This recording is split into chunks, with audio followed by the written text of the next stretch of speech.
Hi everyone, I'm Zoe C from Kids First reporting for Regal, and today I'm melting with the radiant personality of Josh Gad, who once again plays Olaf in Frozen 2. Hi! Hi, how are you? I'm great, thank you. A snowman in Miami, this is so cool. A snowman who grew up in Miami. Yeah. Yeah, grew up in Fort Lauderdale, so close to Miami. No, it's a little hotter than the snowman is used to. The humidity factor is I think a big part of it, but it's so good to be back home. Yeah, and Frozen has become Olaf has become one of Disney's most popular animated characters, and so much has changed with him. And in this film, his arc is definitely evolving. So, what do you think is the biggest change for Olaf? And do you think this is kind of a coming of age for him? Yeah, I think it's a great question. I think that Olaf in the first film was new to the world. He was like a toddler. In this movie, I think he's a more fully mature child. You know, gone is that pure sense of naivete. Now he's asking really hard questions like, why do things have to change? And he's grappling with those things in a way that I think he's not quite sure he wants to know the answers, because the answers can sometimes be more challenging than he expects. Yeah, and in a lot of his songs, he's always talking about, like, I'll always understand when I'm older. And music in this film, it was beautiful. And did you enjoy singing for the voice of Olaf? Oh, I love singing these songs. You know, it's my third time working with the composers of Frozen 2, Bobby and Kristen, who I worked with on Frozen 2 obviously, but also Bobby, who I worked with on the Book of Mormon. So being able to sing their songs is such a privilege, because those songs have a tendency to become such iconic parts of our culture. And Frozen has won the hearts of so many people, and also won the Oscar, which is pretty cool. So, what is the thing that you love most about Frozen 2? You know, I think there's so many aspects about Frozen 2 that I love. I love that it's so epic. I love that it goes deeper. I love that, you know, there are facets of each of these characters that continue to grow and continue to surprise. But I think the thing at the core that I love the most, other than the music, which I think is as iconic as the first one, is I love this love letter to two sisters.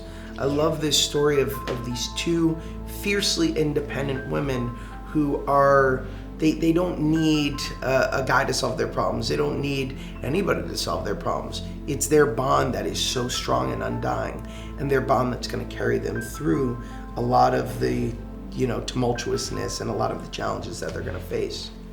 And Olaf in this, he was so funny, in my opinion. Was it hard for you to find that tone at all to play him?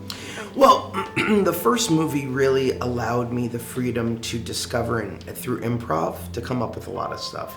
And the second time around was no different. The directors, Chris and Jen, gave me a lot of freedom to play around and to find that tone. And so one second, the hope is that it's incredibly funny. But the next second, the hope is that it also goes on a nice emotional arc that is maybe unexpected. And as you said, you're from Hollywood, Florida, right? Yes. So and here in Miami, it really never gets that cold. Right. So, although yeah. we used to get serious cold fronts. I don't know if you guys still do, but there used to be like weeks in January, February, where when I was growing up here, there used to be like 40, 50 degrees. Wow. Yeah. What do you think is your coldest memory, and when was the first time that you ever saw snow? First time I ever saw snow, I used to do something called speech and debate forensics, which was like competitive speaking. And we went to a tournament at Harvard, and I was about 15 years old. Wow. That was the first time I ever saw snow, and I have never looked back since. I love snow. I love all things. Olaf loves all things summer. Josh Gad loves all things winter. Now we have some questions submitted by kids through Press for Kids. So here, Bailey asks, she's 12 years old, how did you come up with the voice of Olaf?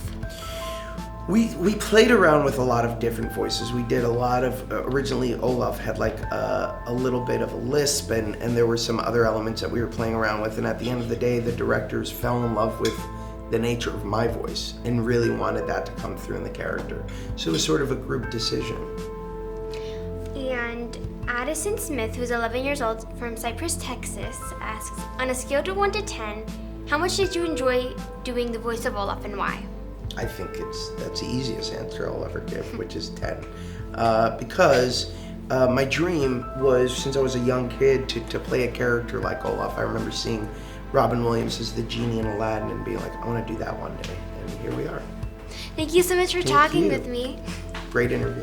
That's it for now. I'm Zoe Canella from Kids for Us reporting for Regal. Make sure to go check out Frozen 2 in theaters November 22nd. Goodbye, and I'll see you at the movies.